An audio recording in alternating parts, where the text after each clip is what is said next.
Welcome to My Opinion here on My Opinion TV. Don't forget to like, share, subscribe. Click the notification bell so as soon as a video is released, you'll be one of the first to be notified.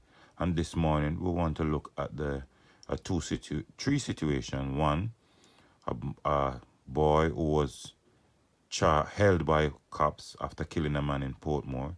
Second, a boy who was held by police in connection with the stabbing of a police in Clarendon at the toll booth.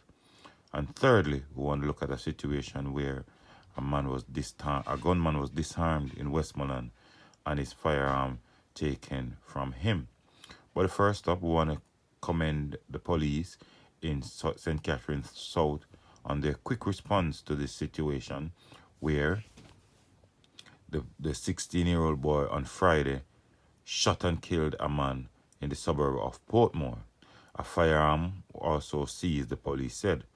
The constabulary report said that the suspect was held and a gun seized less than an hour after the murder of 43-year-old promoter Rowan Martin, otherwise called Roger, at Macpherson Drive, Old Brayton in St. Catherine.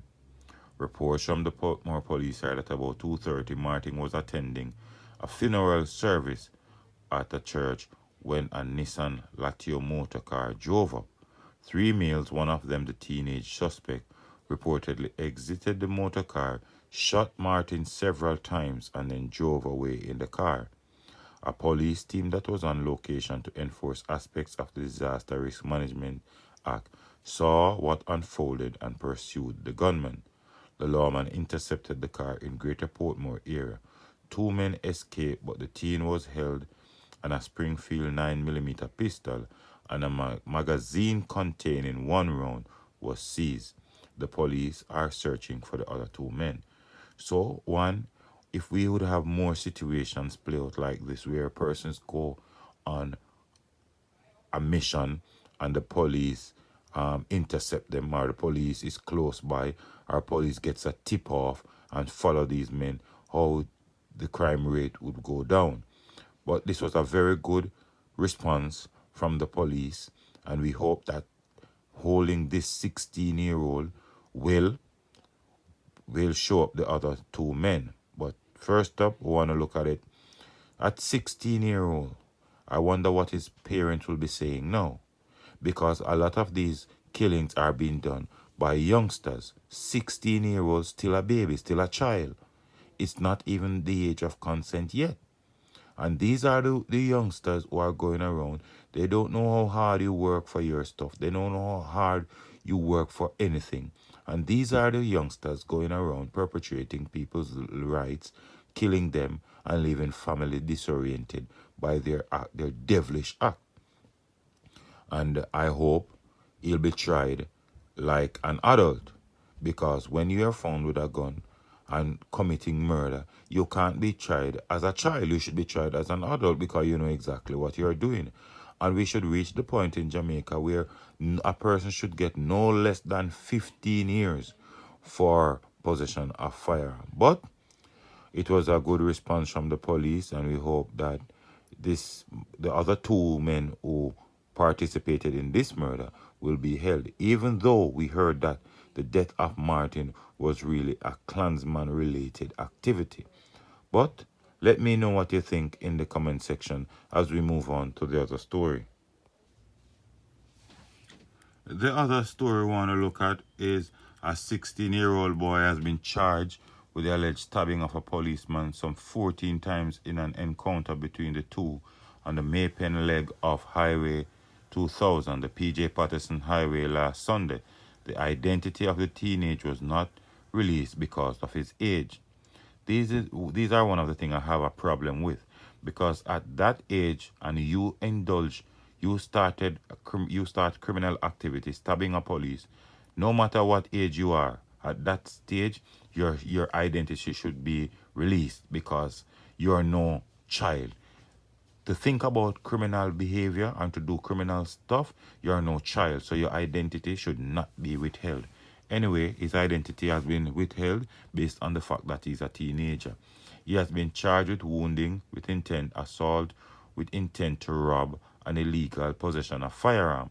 According to the police, the teenager was charged following a conditional statement that he provided to the police in which he allegedly admitted to the crimes. He is to appear in court on Tuesday, March 9. It was reported that sometime after 3 a.m. last Sunday, the cop who is stationed in St. Catherine was on his way to work when he picked up a puncher on the toll highway. Further reports are that while the officer was changing the tire, he was pounced upon by an armed man rather. During the altercation, the lawman, while being viciously stabbed, managed to disarm the attacker of an illegal firearm and subsequently drove himself to hospital for emergency treatment. His attacker managed to escape, but following an intense police probe, the suspect was arrested and charged later. So, yet again, another 16-year-old, another child, getting involved in criminal activity. His intention was to kill the police. If you stop the police 14 times, there was nothing in your intention but to kill the police. So he should be charged with a crime against the state, because the police is really here to serve, protect, and to reassure. And he's attacking the police. So clearly, his intention was to kill the police and rob the police. So he should be tried for crimes against the state. And as I said earlier, as a 16-year-old, his identity should not have been protected based on the fact that he was involved in criminal activities. And we have to reach a stage in our country where persons like these are exposed and persons know who they are, because these 16-year-olds are perpetrators of crime and are the ones going around and causing disorientation in families and societies. We have to put a stop to these. And at the end of the day, these 16-year-old boys, they go to the court. They produce some of the finest lawyers in the country to represent them. Where do these people get money from? So we have to get behind all of this and we apply pressure on these persons. And then, at the end of the day, when they are sent away, parents come out crying, parents come out saying it was a good child, it was all of this. If the police had killed the 16-year-old, no doubt you'd have heard that it's a wrong identity or something like that. But these are the persons that are creating havoc in our societies. They don't go to school, or they go to school and they don't focus on their education. They don't focus on learning a skill. They don't focus on getting a job, getting out of school, getting a job and live a good upstanding life. They look at the life of the benefits of criminality and the hype they get from it, and they get themselves involved in it, and then they are a menace to the society. But you can let me know what you think in the comment section. As I said, this is just my opinion.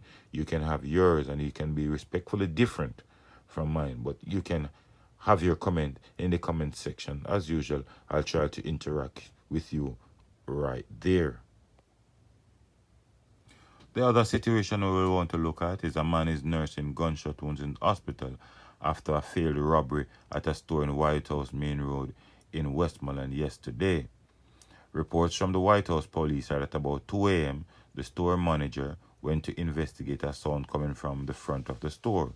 He was met by an armed man pointing a pistol in his direction. A struggle developed and the store manager reportedly disarmed the gunman and shot at him. The store manager then called the police and handed over the man and a Taurus 9mm pistol along with 13 9mm rounds. The man was taken to hospital where he was admitted under the guard for treatment, under police guard for treatment. Now, this is good thinking and bravery from the store manager in Westmoreland. And growing up, these parishes, you never heard about the criminal. In terms of criminality, it was so small, a small amount of criminality, not very, very popular in terms of robberies, crimes, and all of that. These communities were peaceful, but these days, nowhere in Jamaica is peaceful anymore. Nowhere in Jamaica is exempted from criminality. And as I said, in this situation, it was good thinking, quick thinking, and bravery from the store manager, who apparently manangled him, struggled with him, and wrestled him, and took the firearm from him. And as I'm going to say, most of these gunmen, they are not in for a tussle with anybody. They cannot beat you physically, fist to fist. They use their firearm as their main source of defense, or their source of destruction, right? They cannot engage you into a fist-to-fist fight or a struggle. They most times they come out on the losing end, and they are not there for a struggle or a fight with you. They are just there to come kill, destroy, and go about their business. But it was good work from the store manager, and we hope that the police will interrogate this person. He was lucky to escape with his life, because for some persons, nobody would want to, after disarming him, they wouldn't want to shoot him to injure him. They would just shoot him to take his life. But he was lucky that his life was spared. And I hope after the police hold on to him and after he get out of hospital, he will be interrogated properly, and more information will be garnered from him. What I like sometimes is that not all the cases we would like for the persons to die. Would like for the police to hold them, source information from them, and get a background check as it relates to where all of these killings and all these robberies and all these firearms are coming from. But as you know, most times some of these criminals go out trying to take out the police, and then most of the time the police will come out on the victorious side. But let me know what you think about this story. And finally, I want to show you of a video of a crime situation in Montego Bay where 3 persons were shot, 1 fatally. And have a look at this video and you make your assessment. Look at the little child in this video. He was totally bemused, totally confused by what was happening around him. But Jamaica, sad place, and at this time we can only pray and hope that things will get better in Jamaica. But until next time, take care of yourself, look out for the children, look out for a loved one, look out for a neighbor, and most of all, keep it locked on My Opinion TV.